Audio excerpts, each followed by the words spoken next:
Hey folks.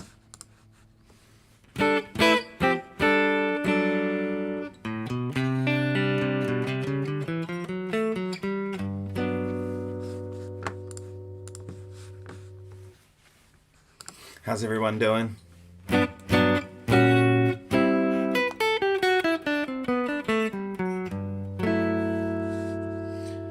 Set up some new things on this broadcast platform I'm using called OBS. Actually, I'm going to see if I can get that mic a little closer. It might sound a little better. Give me a second, folks. This is a fully professional setup here. Let's do that. There we go. That should sound a little better. A little closer. There we go. That's better. There we go. Hey, Harry. How you doing? So I've set up a few different things. One thing I set up was this. Now that kind of needs to be a little more that way, I think. No, that looks wonky on that one. Huh. Best laid plans, there you go. I can do that. Hey, look at that.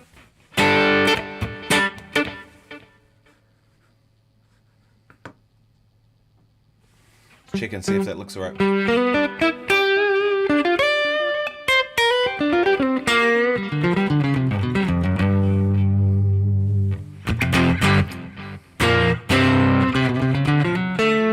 Sunday reset. Yeah, nice.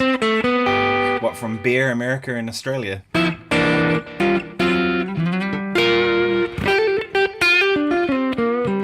It's Monday morning here. It's 12:54 p.m. in Wellington, New Zealand, and then I can go like this and I go, hey, I'm back. It's cool, eh? The other thing I've set up is I think I figured out how to get backing tracks to come through to here. So I'm going to try this, and if it doesn't work, oh well. In fact, let me know, Harry, because you're there. So here we go, Jazz Fusion. This is a backing track called Jazz Fusion Backing Track C minor, 114 beats per minute by Slow Hand Records. Don't know who that is, but it's a cool track. Let me know if you can hear this track. You should be able to.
That backing track?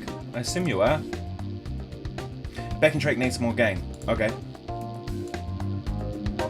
Is that better?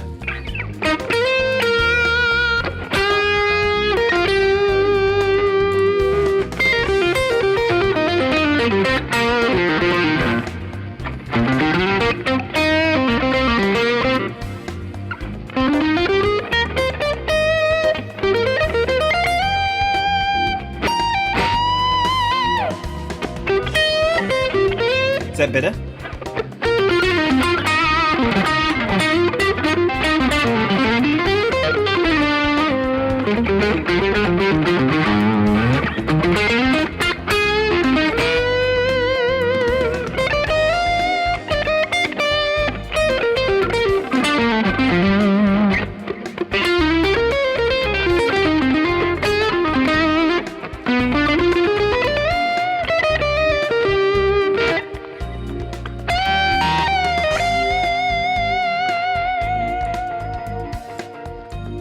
that. Actually, that's not going to work.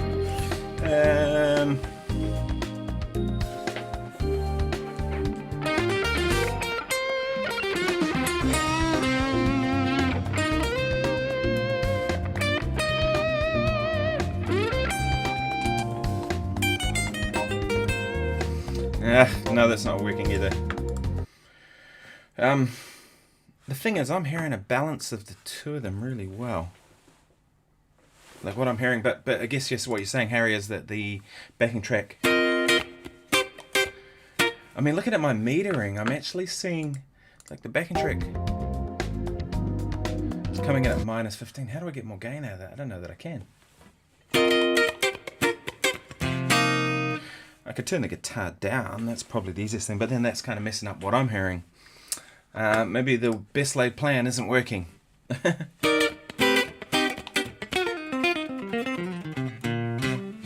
So what I'm doing is I'm actually playing that back from my computer into the thing.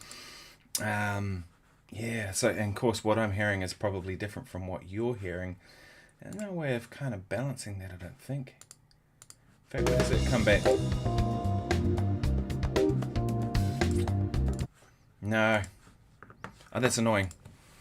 Oh well. It's so hard to play if you have the guitar too quiet, though. That's the thing. Like, by the same token, I find it really hard to play when the guitar's too loud too. Like if I'm playing a gig, like my guitar is like above the band. That's hard to play. It's not musical to play that way. So, worth a try.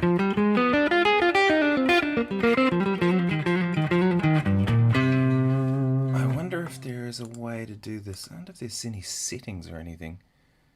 Advanced audio properties. Let's have a look at that. Ooh, there's the left, right.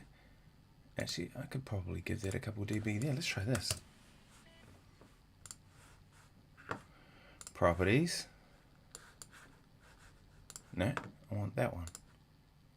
Advanced audio properties. There we go. I've given it 3 more dB. Right, and that should be, by the look of it, about right with where I am. Let's try this. Tell me what you think, Harry.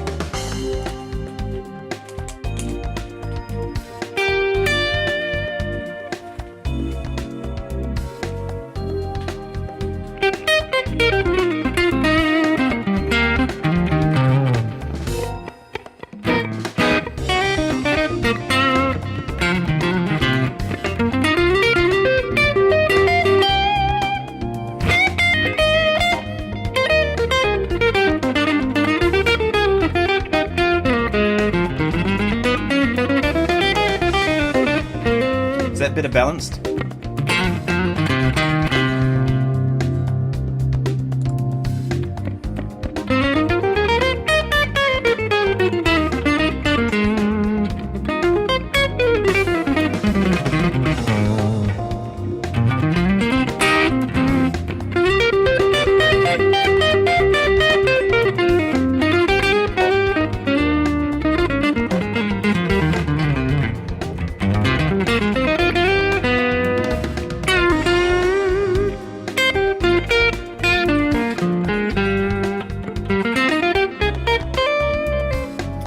Guitar's still a little loud. Let's try.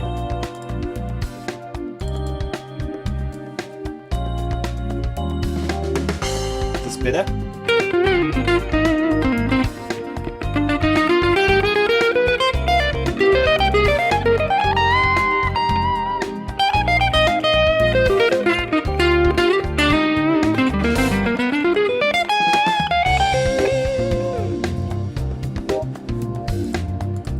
Hopefully that's a little better. Let me know what you think. I've given it 5 dB a boost. At least of what I think you're hearing. I don't know. I mean, what I'm hearing... Let me pull that crop back off. What I'm hearing is different from what you're hearing because I'm hearing it direct from my computer. But had this dilemma with... Oh, perfect. I'm glad that's better. Great. I could even give it... Why don't I try giving it 1 more dB and see if that... effect does it. That means it's got 6 dB more. Don't know why it seems to need so much. I've been really enjoying this guitar. I just put some new strings on it. These are String Joys. Those ones. New strings for me. I haven't tried them before. So we'll see what I think. So far, I think that they feel very different from elixirs. So I've been an elixir user for 10 plus years, maybe. Yeah, I am distorted a little bit. It's not clean. There's the clean sound.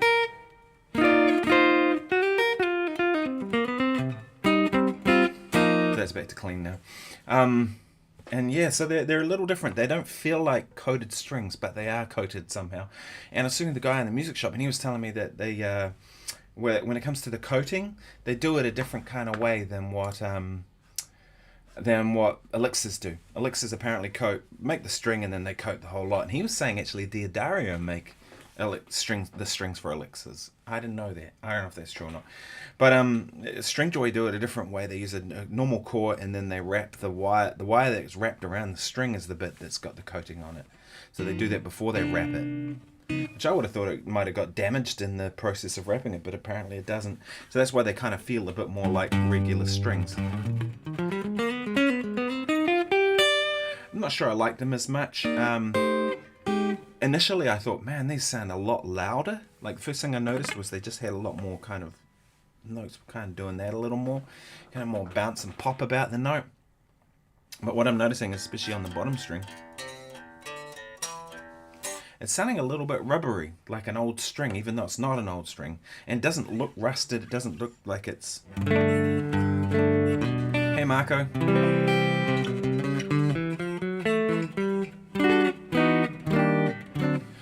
So I thought today I'd kind of give my 2 cents worth on what I saw of Guthrie Trapp talking the other day about playing modes. There was, that he's a mofo player. He can really play. The intro he played on that video about modes was just killing. Just awesome. But he was saying he'd gone down this YouTube rabbit hole of watching people playing modes and doing stuff, and that he felt it wasn't, that a lot of people were confusing other people, and I agree. I see a lot of that on YouTube. People just either give wrong information. They'll say one chord is one thing and it's totally not that at all, or they're saying do it this way, and you sort of got to go, well, why would you do it that way when you haven't actually done it yourself? Do you mean that person's not a professional? They've never really done any gigs. You kind of go, well, you're not speaking from experience. You're speaking from some kind of theory. But I think that it was interesting because he said that he doesn't really use modes. But then I saw a video of him a while ago with Rick Beato, and Rick was saying that Guthrie does use modes. He just doesn't call them as such. And what was interesting is he talked about modes, and he said, I use the Mixolydian, so that's a mode. He uses the major scale. Well, that's a mode. I know people don't think of the major scale as as being a mode, but the major scale is a mode. It's the Ionian mode, right? It's the first one. And it's kind of the basis for everything. So there he is using modes, but not using it. But I think where he was going with it, at least this is how I interpreted what he was saying. I could be completely wrong. Was that don't come at music from a theoretical point of view to start with. Come at it from an ear point of view to start with. So he's playing Mixolydian, but he's not thinking the theory side of it, right? He's just playing the sound of it. And I think that's kind of the key thing. And what he was saying is people come up with all these formulas and all this, that, and whatever. And that's what I see a lot of, that people kind of get into that kind of stuff, that they get too headspace about it, right? And it makes sense, right? If you think about it, someone mentioned in the comments of Guthrie's video about Berkeley and about, I think it was Berkeley they talked about, and about how that school kind of started all this talk about modes and all that kind of carry on. And I think what that was is that stuff's easy to teach, right? You show someone a scale, they play it, they can either do it or they can't, right? So you can assess it, you can teach it. That's good kind of pedagogy, isn't it? But it really doesn't matter in the real world, because who cares if you can play up or down a scale, right? If you can go, that doesn't make you a good musician. That's not even music. And I think that was Guthrie's point, was that when it comes to modes, it's not the scale that makes the mode. It's what you do with the scale, right? So he actually does play modes. He just doesn't think of them as such, right? He doesn't think, oh, well, I'm now playing Mixolydian and I'm playing the flat 6 here and stuff like that.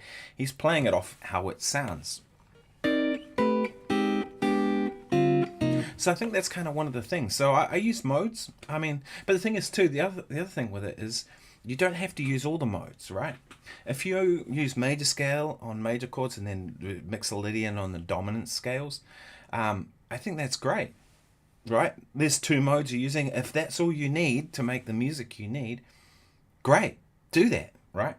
If you don't ever need Phrygian, don't use it. Right? If it's not in the music you play, don't use it. And that's the thing. There's this thought with people a lot with modes, I think, that people think, well, because there are all these modes, I have to know all of them, right? I have to know Phrygian and I have to be, and I think his approach, from what I've seen of Guthrie, is very much like a jazz player. I don't think he's a jazz player at all. I don't really get the impression that he is, but but I get the impression he's thinking like a jazz player, where it's based on trying to play chords, right? He's playing because I think in one of those videos he talked about playing arpeggios, and that's kind of his first point of call. Me too. I've even done a video saying arpeggios are better than scales, right? And that's by no means saying don't learn your scales or don't use them. It's just saying that arpeggios are like a basis for playing the chord, right? And I think that's where it is. Like if you hear someone playing melodically, it usually means they're hitting notes in relation to chords, right? A few questions here. Someone says, is that a Performer Tele? No, this is a Highway 1 that I've had since 2007. I bought it brand new. We were doing Dancing with the Stars at the time, and I really didn't have a Tele single coil style guitar. I had a Strat, I had my SCO guitar, I used that a lot. The Strat I had wasn't even a good one either. It was just a crappy piece of shit. I had my Les Paul. I used my Les Paul a lot on that show. I had a jazz guitar, things like that. I had nylon string. I used a lot of nylon string when we did that TV show. It was a very popular TV show. That was the most popular television show in New Zealand history, apparently. And they, on average, would get about 1 million people watching the show. Which I guess for Americans, you're probably going, 1 million people, that's not that much. But we're a country of 5 million. So 1 in every 5 people were tuning in to watch this program with Dancing with a Killer Band. Band was absolutely stonking great. And, it started off, the first season was 2 guitars, me and my buddy Lance. And then they cut it down to just 1, which kind of sucked. It didn't suck, but it was better when it was 2 because, he could play acoustic and I'd play electric. Or if we played like funky stuff, one of us would play like, a part like...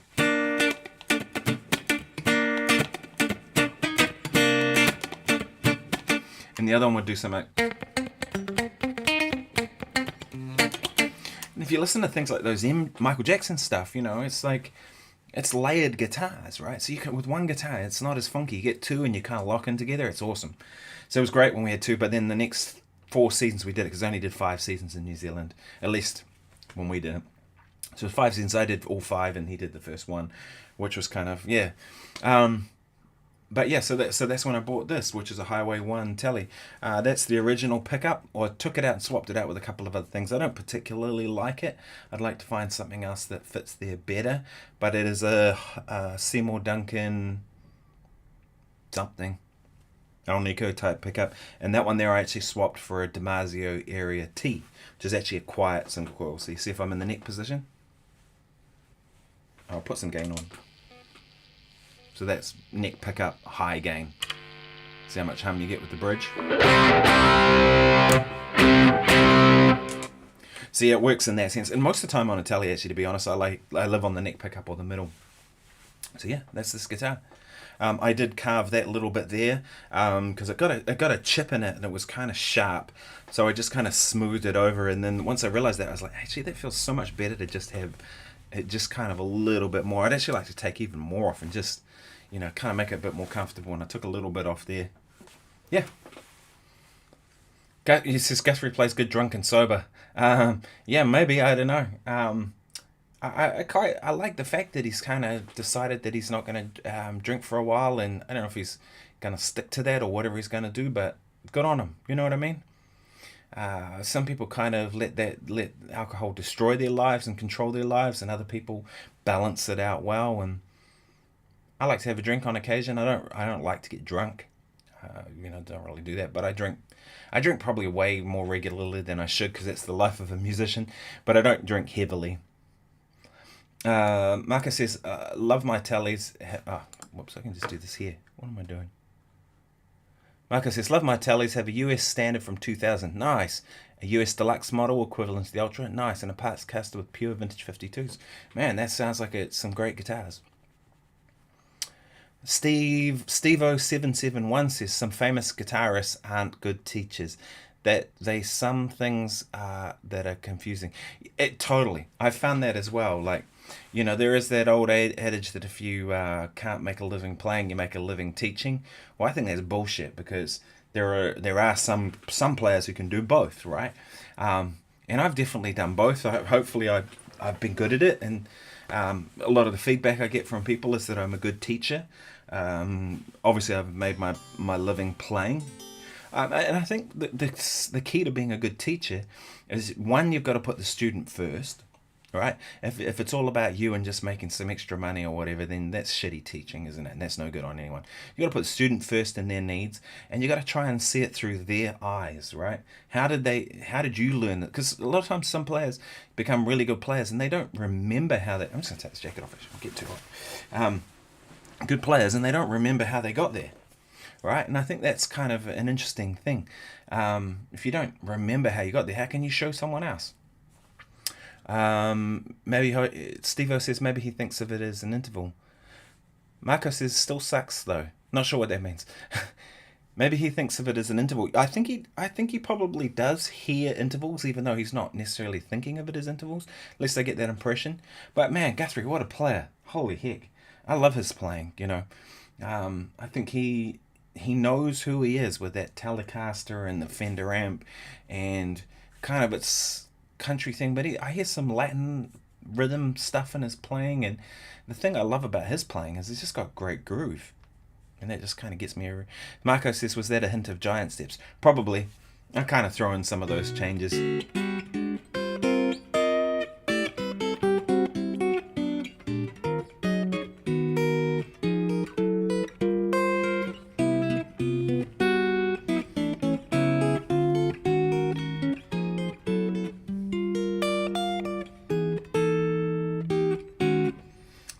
That stuff, I was still taking baby steps, aren't we all? I wish I learned all the nerdy stuff when it comes to guitar. Yeah, I don't think there's any harm in learning theory. You know what I mean? There's this idea that some people have that if you learn theory, you're going to dumb down your ear or something. I think that's rubbish. I think that it is easy to kind of get too caught up in theory, though, and to neglect your ear. But I think that, if you can develop your ear and you can develop your theory alongside, then you become an informed musician with a great ear. And guys like Guthrie, I think they know more than he realizes that he knows, or that he puts out that he knows. So I think that's kind of a thing too. Yeah. Arpeggio is a great way to start improving on jazz tunes. I totally agree. I mean, for me, it kind of became quite obvious early on that jazz was about playing chord changes, and that an arpeggio spells the chord change, right? Like if I want this sound here, then does that better than, right? Because within that note there isn't good on a major chord. Just doesn't really work, right? So whereas all of those notes work and they sound great. So Comfort Carve, exactly. I was listening to this guy Sethly Jones, is it? Man, he had a tally with a carve here, and he had this really interesting bender thing, and he put some humbuckers in his tally. That guy's killer, man. Chelino says, is it Chelino? That writing's really small on my screen. It's hard for me to read. It says the single coil noise is part of the tone. Yeah, it kind of is, isn't it? Right? You kind of...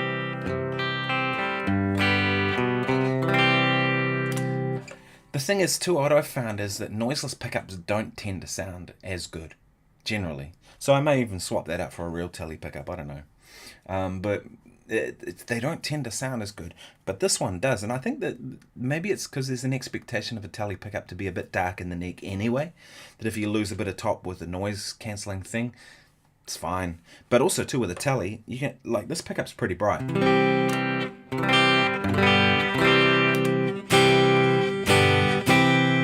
So when you go to the middle position,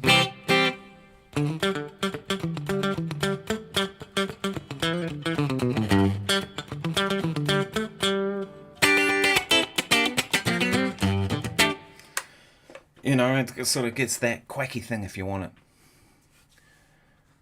Marco says, I'm sure Guthrie is a great teacher, but I find his stuff a bit overwhelming sometimes. He knows so much and is clearly very enthusiastic. Takes a while to absorb his nuggets of wisdom.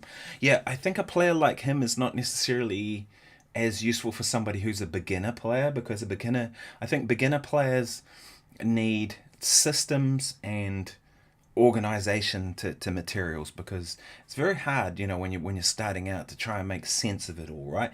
So what you need is, that's why I think beginners, it's often, you know, YouTube is actually worse for a lot of beginner players, because you're trying to figure things out. You don't know where to look in that stuff. But if you have a good teacher, that like an actual good teacher, and they can guide you along the right path and get you going, then great, you know what I mean? I think where someone like Guthrie shines is if you're somebody who already has a few things together, like a more advanced player, intermediate to advanced, then there's a whole lot of stuff you can kind of absorb from him, and he's fantastic, you know. Joe Shu says, G&L MFD pickups are very unique single coils. I don't know those ones. I know G&L guitars. I've played a few of those, and they sound pretty good. I've never played a G&L guitar that's kind of blowing me away, though. Do you know what I mean? Like, I've played Fender guitars that are amazing. I've played Gibsons that are amazing. I've played a lot of Pori Smiths that are amazing. Ibanez that are amazing. All these different brands. You know, they'll have some that are duds and some that are good and whatever. But with G&L, I've just played a bunch of them and kind of thought, yeah, it's okay. And I've kind of thought maybe they were good for the money, but not necessarily great guitars in themselves. But maybe, I don't know. Maybe it's just I haven't played the right one. I haven't played any older ones. That's probably part of it. You know what I mean? Yeah, so it could be that.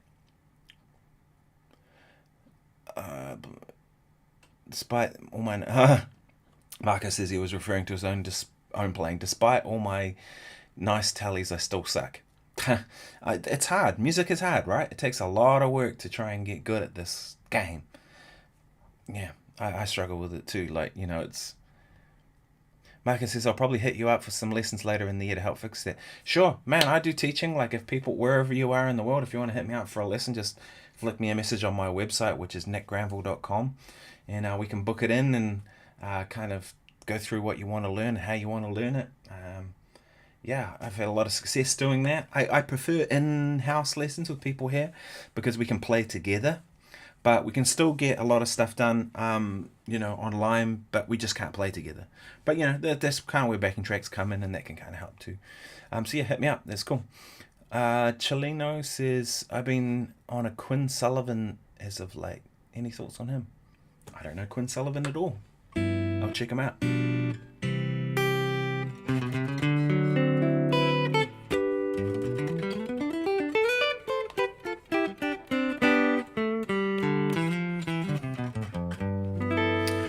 So I got a couple of gigs this weekend. I played last night at the Wellington Jazz Club. And that was really fun. I actually played gypsy guitar. So my gypsy jazz guitar came out of the rack, and I took the little H-cab by Red Sound, which I haven't sent back yet. But I will be sending that back to them. But I thought I'd take it out to a gig and give it a whirl. I pretty much had to crank it to get it, and it was loud enough. We didn't have drums for the most of the gig, but yeah, it was definitely on its edge of what it can do. But that was with, you know, a band that kind of played, I'd say, even though there was no drums, it was bass, guitar, singer, violin, and me playing guitar. That band still got pretty loud. Like, it was kind of pushing we were playing pretty hard. So, you know, and the H-cab was great, and it was super light. I didn't even bother with a trolley. I literally just walked from the car parking building down to the venue with it under my hand, and I got there and my arm wasn't sore at all. You know, sometimes if you carry stuff, even gear that doesn't seem that heavy, you carry it for 10 minutes. Next thing you know, because your arm's dead, and then you got to try and play. Like, try carrying a Bassman or a Hot Rod DeVille or whatever, you know, like on your arm like this for 10 minutes from the car park down to the venue. You have a dead arm. And then you got to try and play.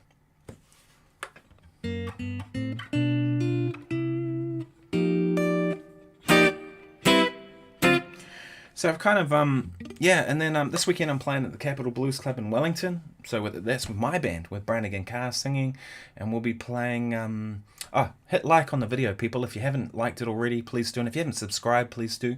All that stuff helps with growing my channel, and the more it grows, the more I can do this and kind of put money into the production and kind of making it better. So anyway, we're playing Friday night at Capital Blues Club with my band, with Brannigan Carr singing. That'll be fun. It's Capital Blues, but we play a mix of stuff, but it's all kind of rooted in the blues. But we'll do some soul music, some funk. We'll definitely play some like B.B. King type stuff and things like that, and it's great, yeah. Bathtub Bass says, I love the telly. Yeah, me too. I love tellies. DNL7208 says, what Guthrie was trying to say is work on phrasing. Yeah, I think so, which may involve theory, memory, habits, mistakes, and experimentation. I agree. I think that's what he was saying. I'll take it further. I don't think he was just saying phrasing. I think he was saying melody. And phrasing is a big part of how you play a melody. But I think he was saying, play more from a base of melody than from a place of theory. At least that's how I interpreted what I think he was trying to say. So, yeah, mad respect for him. I think he's awesome. Try carrying a new Fender Pano Verve for 10 seconds, let alone 10 minutes. Yeah, I haven't actually tried one of those, but I've been really impressed with all the demos I've heard. And I really like the concept of two speakers. You can put reverb to one or the other, tremolo to one or the other type stuff, I think they're onto something with that one. It's nice, it's refreshing to see something that's kind of rooted in the past, but is new. And I think with Jack White being such a prolific kind of name in this world, I think it's going to go. He was a cool dude, Steve-O, who fostered my love for music. Great. Sounds like a cool grandpa. Who's a cool grandpa? I'm going to try another track. So there was one. Let's try this one. This is from the Jam Tracks channel. I've talked about that one quite a bit. I've boosted the backing track 6 dB. So hopefully now you can hear it balanced with my guitar. I'm hoping that'll be the case. Yeah. Let me just check that and see that things are going to be cool. Yeah, Jam Track channel. This is Bonamassa Bluesy Ballad. It's a B minor-y thing. See what happens.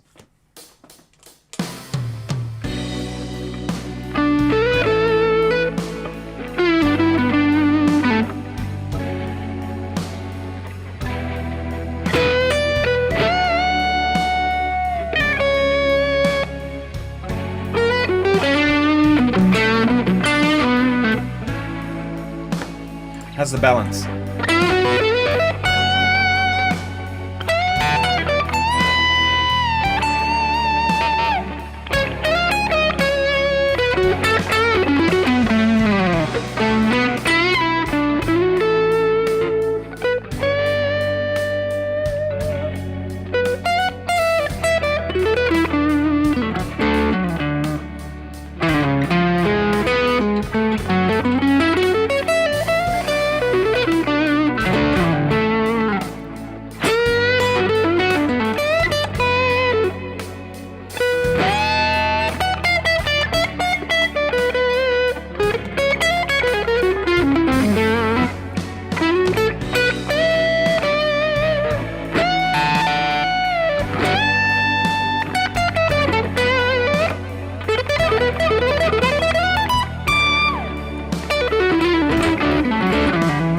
Okay, backing track needs a bit of a bump.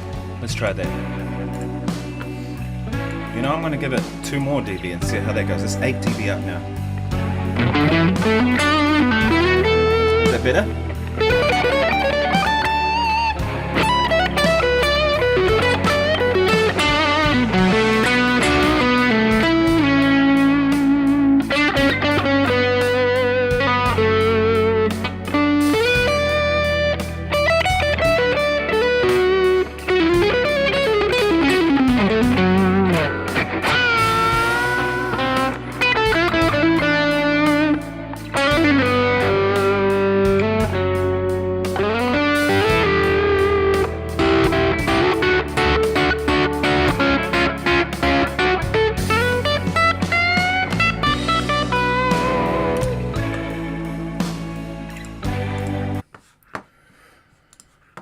know what else to do. Balance sounds alright, or Harry's saying you're still too loud. I mean, I've cranked the backing track up from what I'm seeing, but 8 dB up, 8 decibels. And what I'm seeing on my metering is that I mean, not that that's much to go by, but all I can go by, I mean, what I'm hearing is balanced here, but I'm monitoring from my sound card. You guys obviously don't hear that. I could try giving it more. Why don't I try 10 dB? See what that does. I'm just worried it's going to clip.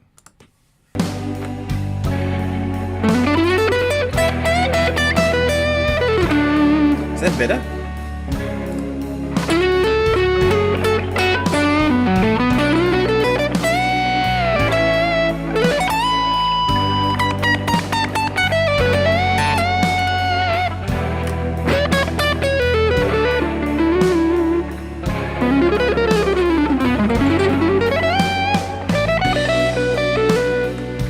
Better. What I find with these live streams too. Oh, thank you. So I've given the backing track 10 dB, and what I'm seeing, I've got 2 meterings going on, and what I'm seeing is, oh great, thanks Harry, appreciate it.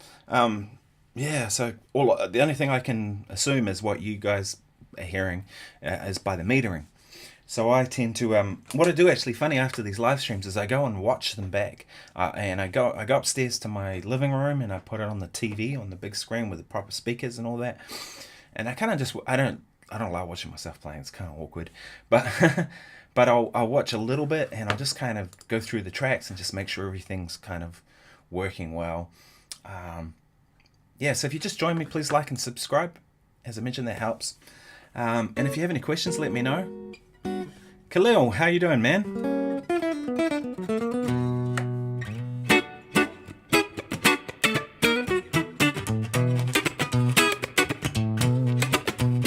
And then, so I mentioned I'm playing at the Blues Club on Friday, and then I'm playing with an orchestra on Sunday, actually, with a local orchestra here, doing an outdoor show. Actually, the same show we were supposed to do on New Year's Eve, but we're playing it in a sound show outdoor venue. I'm a little bit nervous about it for a couple of reasons, to be honest. It's an outdoor venue, so we're going to get rained out again. Right, we got rained out on New Year's Eve, although the rock band ended up playing. The orchestra just didn't want to under those conditions, which is like, okay, I get it. But yeah, so we're going to get rained out again, but also to this area, this venue's a sound shell, so it's like this concrete ground, and it kind of arches up, and you're kind of underneath this thing that projects sound out. And I know what's going to happen. The drummer, amazing drummer, Jacob Randall, local guy, like, dude's burning, right? He's going to go straight away, and they'll be like, whoa, whoa, whoa, way too loud, man. You got to play quieter. And then it'll be like, oh, well, there goes the balls in the music, right? It's just going to sound wimpy and shitty and nobody wins, right? I can just see that happening, being a problem. Same with guitar, right? I'm going to take my Fractal. I'll be running my in-ears, and I'll take my little Leffer 10. That's kind of been my standard rig for those sort of things, because I know I can turn the volume down, because I still need a monitor. The thing is, I've done those gigs before without a monitor, and it never works, right? Because invariably the conductor needs to hear you. They want to hear what you're doing so that they can tell. And without them, then they'll need a monitor from the sound people. Then they're relying on that for balance of the orchestra. And it just doesn't, man, it's just easier. Just take your own monitoring. And I had a student who did his first gig the other day. James, a really lovely kid, works real hard. He wants to be a pro, right? He did his first kind of proper gig the other day, and the sound guy talked him into not using his little Headrush FR speaker and running out of the monitors instead. Right, so they set up, sound check was kind of okay, he said, and then once the gig started, he couldn't hear himself, and he kept asking for a guitar and the monitor, and it wasn't there. So it basically kind of ruined the gig for him, and it was his first gig, and I felt sorry for the kid, because, dumbass sound person had talked him into doing things the way he wanted instead of the way the musician wanted, right? So I don't think he would have been loud. He would have been, so I take my own monitors, and I'm like, I don't want to be told what to do by them. I was actually tempted to take an amp and take the VP4 and kind of do that whole setup. But I know what's going to happen. Like, the volume is going to be an issue. right? And so with the Fractal, I can get the volume right down, and I can play, like, you know, because some of the songs we got, like, you know,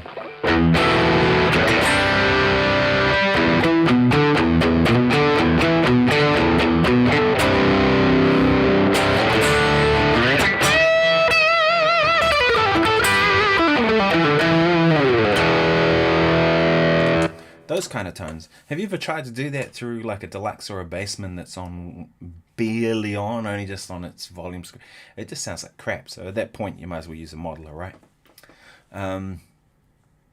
Marco says, thoughts on Kenny Burrell and Grant Green? I love them both. Love their groovy stuff, a great blend of jazz and blues. Yeah, totally. Grant Green, one of my favourite guitar players of all time, and I definitely like Kenny Burrell as well. I think he's fantastic. Although I like Grant Green the better of the two of them. I think Grant's music just kind of speaks to me in more of a way. I met Kenny Burrell in Los Angeles. He was professor at a university there. I went along. They had a big band playing. A friend of mine was playing lead trumpet with the Kenny Burrell big band. And so I went along, and it was I think it's UCLA he's at, or something like that. So we went along, and I got to meet him briefly. You know, they honoured him with some award and what have you. And amazing that he's still playing. I think he might have been like late 70s, early 80s at the time or something, you know. And Lee Ritenour was there too. So I saw Lee, and I'd actually met Lee about a week before. So I went and had a bit of a chat with him, because my friend Benjamin Shepherd, who you may have seen, Benjamin played on my album, or our album. It's not my album, but it's the album that I push, called Reamped, and he was in Lee Ritenour's band for a long time. So that's how I met Lee, because Lee came out to one of Ben's gigs. I call him Ben. But yeah, so yeah, I really like Kenny Burrell. Joe Shu says, my first gig, the monitors were set so I couldn't hear my voice at all. Yeah, and every time I touched my guitar, I got swells of feedback so loud it pushed me back. Lol, trial by fire. Man, I tell you, more sound people ruin gigs than musicians do. It's just how it is. So that's kind of why I always take my own and just, you know, it's an interesting thing. Like I did a gig the end of last year with the Christchurch Symphony Orchestra in the South Island in New Zealand. I went down there and we did this show with 4 singers and orchestra and stuff. And the sound guy, he's kind of grumpy about guitar. He's got a real attitude. But he kind of said, oh, I thought you guys weren't bringing amps. And because I turned up with a Fender FR10, which I borrowed from the local music shop. And I said, well, I borrowed this, I've got it here. And he said, nobody told me we went to use amps. Like, he was like, oh, you guys can just use the monitors, can't you? And I was like, no, I've got this here, I'm going to be using it. And he was like, kind of grumpy. And I was like, whatever, I don't give a shit what you think. So I was, you know, I'm respectful. I've got all these string players around me. I'm going to try and blast them. But I have to be able to hear myself, right? I have to be able to balance the music. And so I'm so glad I did that, because the keyboard player was using the monitors, right? Because he turned up, there was a piano, a keyboard provided. And then he had a monitor for himself, sent by the sound guy. And of course, first song in, he can't hear himself. So he looks to the monitor guy, he's walking around with an iPad going, I need keyboard, you know, turn it up. And of course, the whole gig, it didn't get to the volume he needed to play. So he was kind of playing blind, you know, and it was like, you know, that can ruin the gig for you. So I'm like, yeah. And I think there's this idea too that with these modelers that, you know, just go direct and run your in-ears. In-ears suck. Then you're totally at someone else's mercy. You know, I don't want that. So I use the modeler for a different reason. For me, the modeler, one of the keys to the modeler is that I can get that sound at a lower volume. Like I mentioned about this, you know. There's quite a bit of gain on that.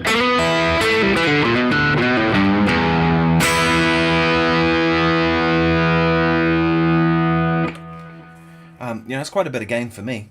Do you know what I mean? And so I can't get that sound at low volume with an amp that's not working. So it's like, that's when usually the decision for me is like, do I need that kind of sound at low volume?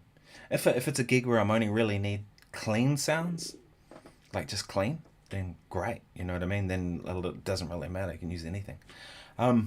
Music, it says, Marco says the music business sounds stressful. No, it's not. I'm probably just on a whinging, moaning mode at the moment about sound people.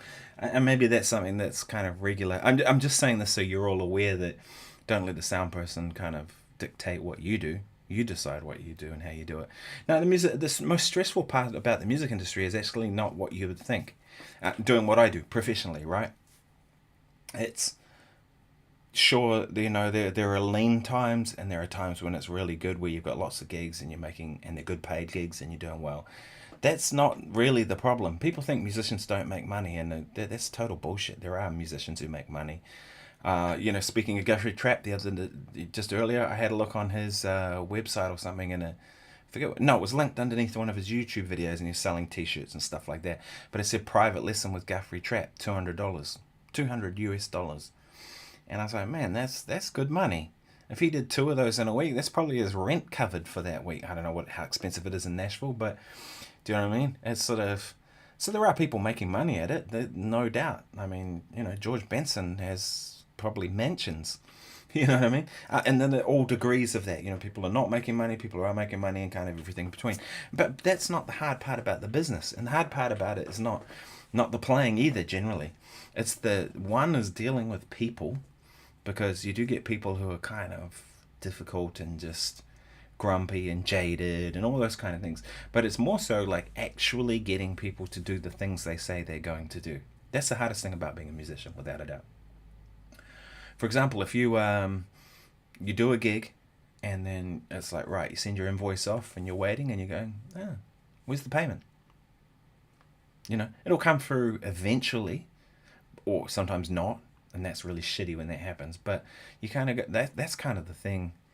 You know what I mean? It's like, it's like just that thing of actually getting someone to do the thing they say they're going to do. That's it.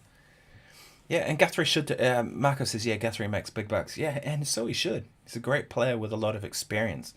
And that's not necessarily for everyone, and he knows that. But it's for the people that will benefit from it. That's a great resource. So if you're playing, Marco says here that you can spend the whole day with Guthrie for $2K. Right, well, if you think about it, if it's $200, $4K for the whole day. Okay. Yeah, I don't know. That seems quite a lot of money, but if you can get it, fair enough. Go for it. Right.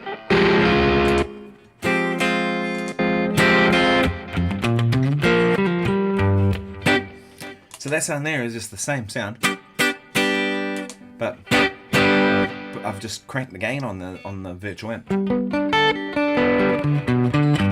and added delay. 4K for a full day. Well, if it was $200 an hour for an hour lesson, and then 4K for a full day, how does that doesn't add up, right? But it's a 10-hour day, say, that would be $2,000, wouldn't it? I don't know, but if you can get it, great. And maybe if maybe by full day, that means the session rate too. Although I don't know many people are getting $4,000 a day for doing sessions. Maybe Tom Bukovac does. I don't know. I sure as hell don't.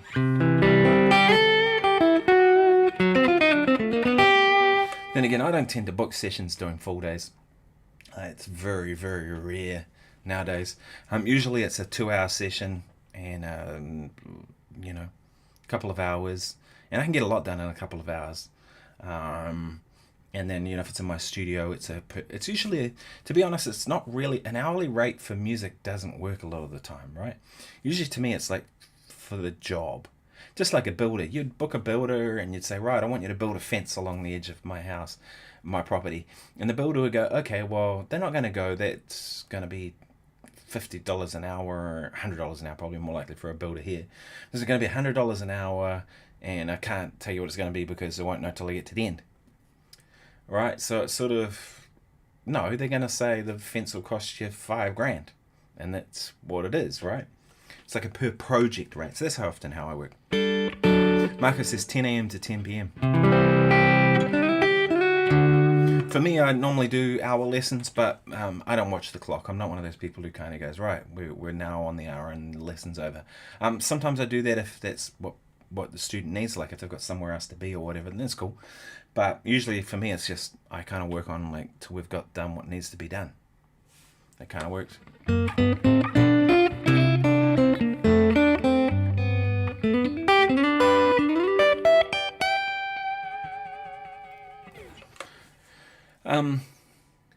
Dale says 4K for Satriani via Gilbert. Yeah, well, I don't even know what those guys charge. Although I do know that Steve Vai, when he was recently here in Wellington, they asked him about doing a clinic, and I think it was going to be about 10 grand to get him to do it, and they just couldn't afford it. The music shop, because there's a lot of product to try and sell to try and make that 10 grand back, But that was a workshop, so that's kind of different, you know what I mean? And Wellington's a funny one, because if you did a small clinic, well, you can't afford to have someone like Steve Vai, and if you do a big venue, well, that's kind of, there's costs involved with the venue and all that kind of stuff as well, crew, sound people, all that kind of stuff. But you've also got the issue then that it starts to kind of compete with the gig. And so often promoters will kind of be a little bit funny about that, right? The promoter's booking Steve Vai to play a concert here on this day, and the night before you book a workshop and it's in a big venue and maybe he's playing with backing tracks or whatever that he does. Yeah, I don't know. Any questions?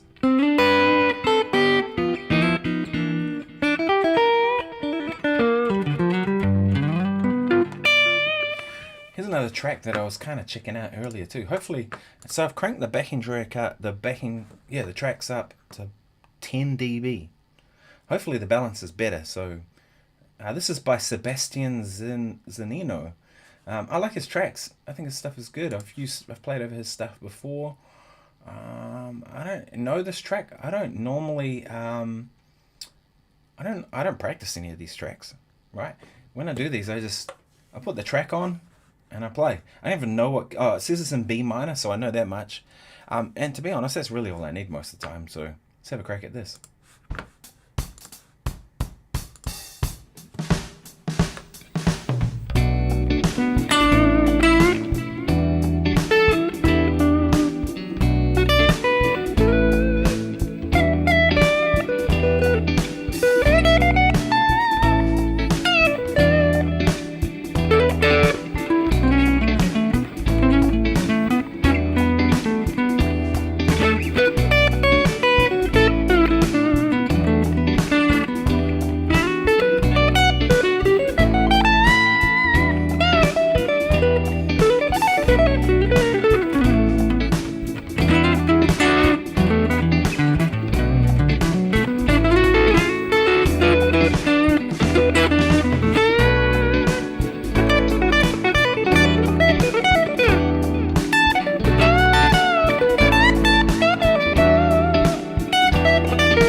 So I hope that balance is better. As I said, I've cranked up the backing track, at least from what I'm seeing, by 10 decibels. So, kind of interesting being able to crop like that too.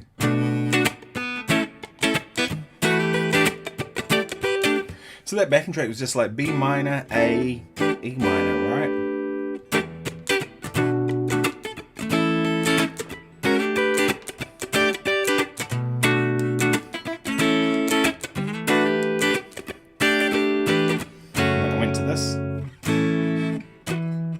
Something like that.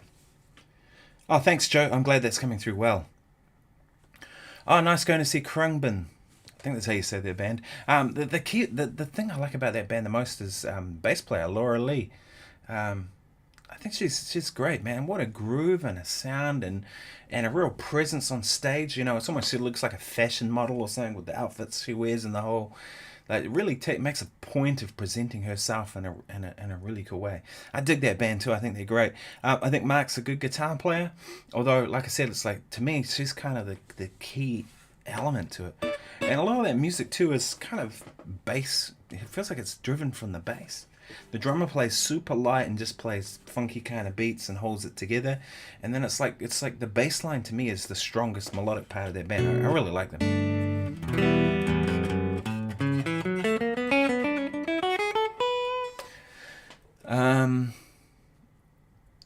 I'm glad it sounded good. This backing track was much better volume wise. Oh, cool. Glad to hear it. Maybe it was just the difference in backing tracks on YouTube, because I'm just literally playing them from YouTube. Chino says, what mic do you prefer when miking up an actual amp? For me, it's always two mics. If I could only use one, it would be an SM57 every time. I did a record at Capitol Records in Los Angeles, the famous studio, and they had a vintage U67 on the amp. I've told this story before, but they had a vintage U67, Neumann U67 on the amp. Like, it's worth a fortune. And the engineer said, the guitar's not sounding right, you know. And he said to the assistant engineer, who was the person running around doing the stuff, he said, have you got a 57 somewhere? Can we just put a 57 on it? And that was the one that ended up on the album, right? It was just a 57 on this Fender Pro Sonic or whatever it was, and my Les Paul, you know, and that was the album. And it just worked, you know what I mean? So 57 if I could have just one. If I have two, then it would be a 57 and a ribbon mic of some sort. I really like ribbon mics on guitar amps. I think they bring out a whole lot of other things. But the interesting thing with a ribbon mic is a ribbon mic really wants to be about a foot or two away from the amp. To me, that's the sweet spot. You get too close, starts getting all that bass build-up proximity. An SM57 is the other way around. An SM57 wants to be hard on the grill.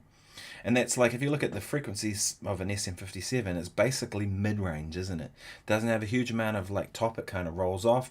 Doesn't have a lot of like really low bottom end. So you get more proximity by putting it like, there's your speaker cabinet, put it, you know, just about touching.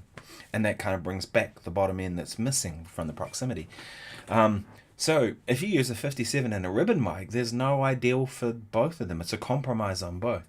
So what I find I have to do when I do that is I put both mics generally pretty close, and then I wind off a lot of bottom end on the ribbon mic, and that seems to work really well.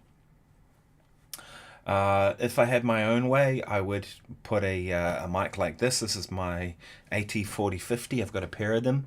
I put a pair of them up in the room, and I get some room ambience as well. That's 4 mics for the guitar, though. That's asking a bit much. That's provided you're in a room that's super quiet, properly acoustic treated. And in this room, I wouldn't bother with a room mic at all, because it's not necessary. In this room, it's not that. This room is more like a overdub room. It's what I do here most of the time. And so I would usually like just close mic the amp and be done. But if I was in a proper studio and it was really quiet in there, meaning no background noise, like you can hear, probably heard a truck just go past, right? Then, you know, micing up the room, if it's a good room, can be worth it.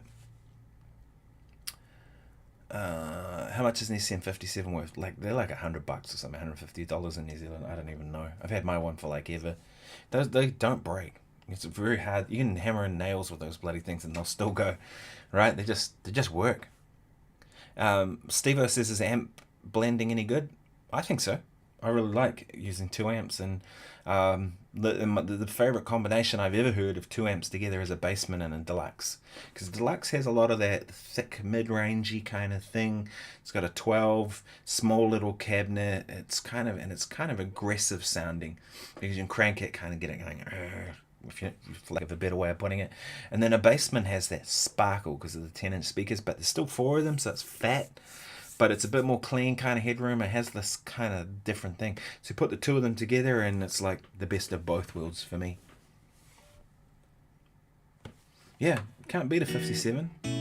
But the caveat to that I will say is a 57 through a cheap mixing desk still sounds like shit, right?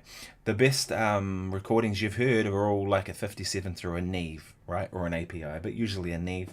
So you can't see it, but under my desk just here, in between this filing cabinet in the desktop. I have a little preamp here, which is a Black Audio B173. You guessed it, with the 73 part. It's a 1073. I think I paid like $600 for that, $700, something like that, 500, whatever it was.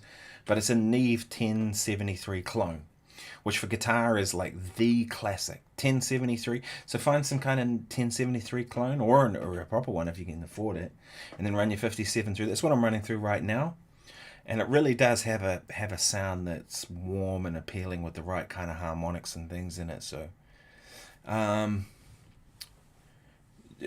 Chino, God, I wish I could say your name right. Chino says, what was your transitioning to modeling, and did it take a minute to get used to? Yeah, totally, it did take a minute to get used to, and I still use amps now. I'm not one of these people that's like, I don't get why it has to be modeling or amps. Use both. To me, my whole thing has been with gear, and it's because I'm a studio guy, right? Is whatever gets the job done, right? Be that a cheap guitar, an expensive guitar, a cheap amp, or expensive amp. If it sounds good, it is good. So to me, it's like the modeling is just another tool. It's a powerful tool, don't get me wrong, and in some cases the modeling is better. I know people have a go, that's a dumb thing to say, because you would think the real thing would be better all the time, right? It's the real thing, the other one's just a copy of the real thing. But like I mentioned before, this orchestra date in the weekend, I'm going to be taking the Fractal, because I can't get an amp in there to the sweet spot. It's just not going to happen in that venue, I can tell you that now. So therefore the amp, if I run an amp, I'm going to have to be running it like basically on the lowest possible setting. It's going to sound like shit. And then I'll try, even if I hit it with all the drive pedals I've got, it's still not getting any sustain or kind of tone, or... So what's the point? At that point, you might as well just use a modeler. And that's exactly what I'm going to do. So to me, it's kind of, I use both. I use whatever gets the job done. But like with the modelers too, it's... a lot of it is how you're hearing things back. I saw a video of Steve Stalacci, and he was talking to the line 6 guy, the guy who runs it or programs or something, and he was saying that it was 60% in your monitoring and 40% in the line 6 product. I thought that was really interesting.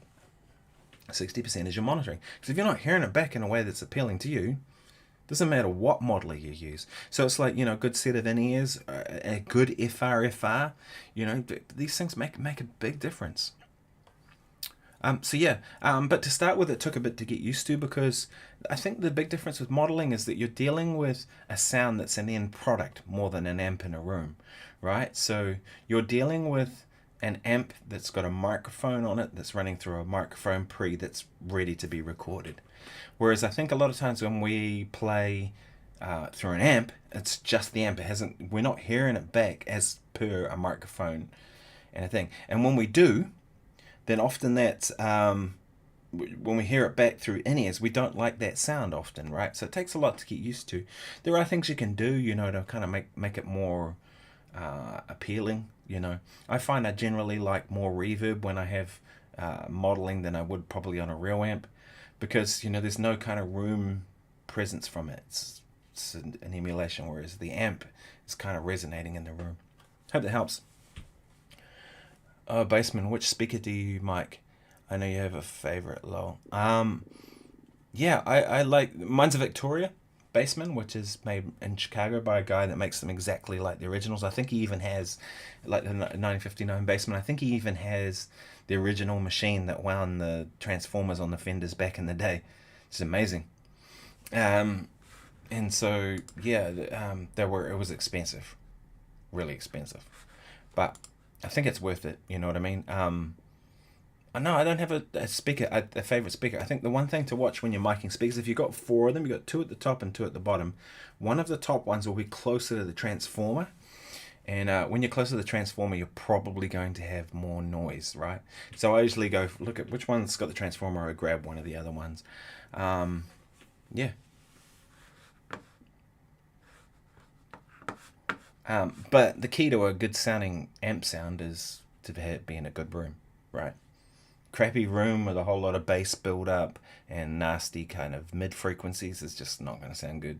No matter much what you do, you can't tweak it that much.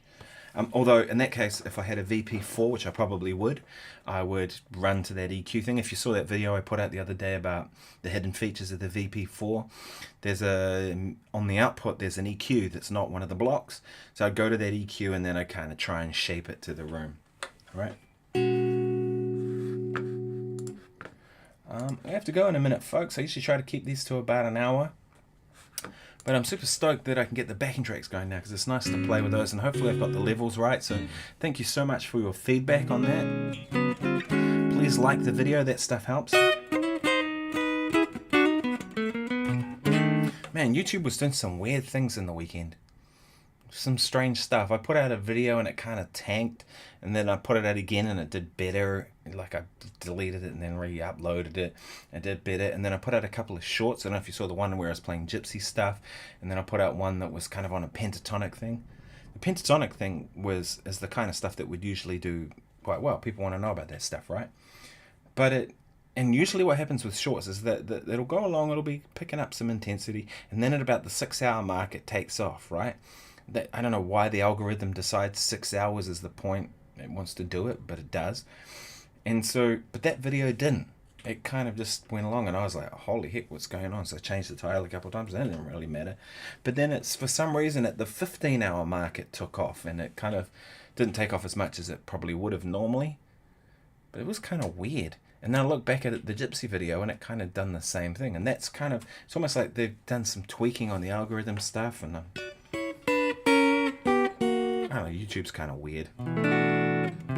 I find it weird that you can have all these subscribers and they don't push the stuff out to subscribers. Like, the whole point of people subscribing is they want to see your content, and then YouTube decides who sees what, when, and how. I just think that's so weird. All social medias do that, right? Facebook, whatever. Yeah. Anyway, I have to go, folks, so thank you so much for joining me.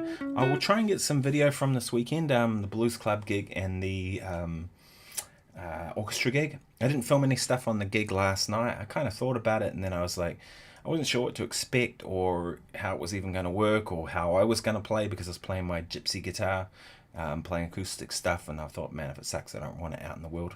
You just never know.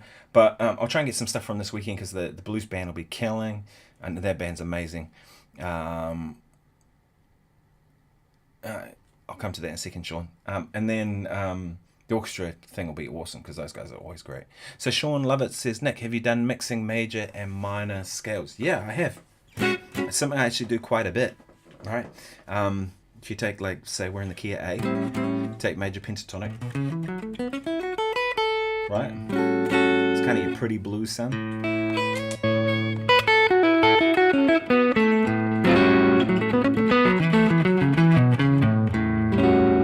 Kind of pretty blues thing, and then more of that sound, right?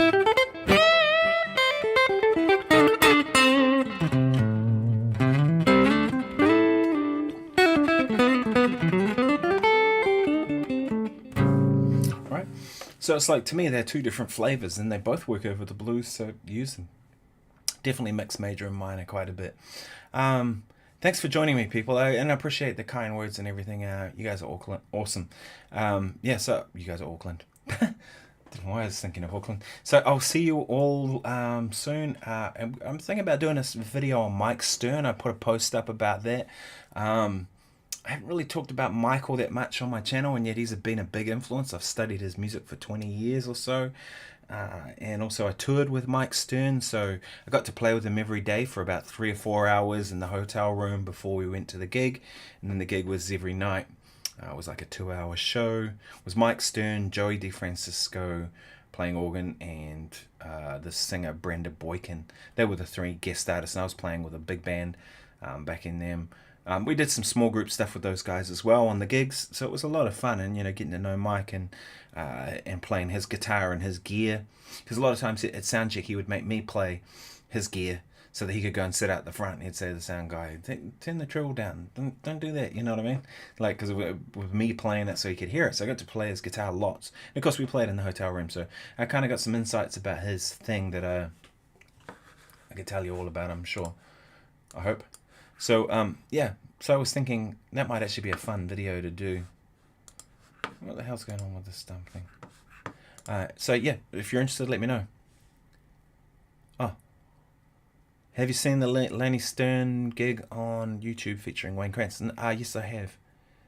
Krantz was mind-blowing. Yeah, it's ridiculous. I took some lessons with Wayne years ago. I learnt a lot from him. Maybe he's someone I should do some videos about as well. His kind of concept of playing, and yeah, maybe at some point. Anyway, I'm going to have to split. I'll catch you guys soon. Take care.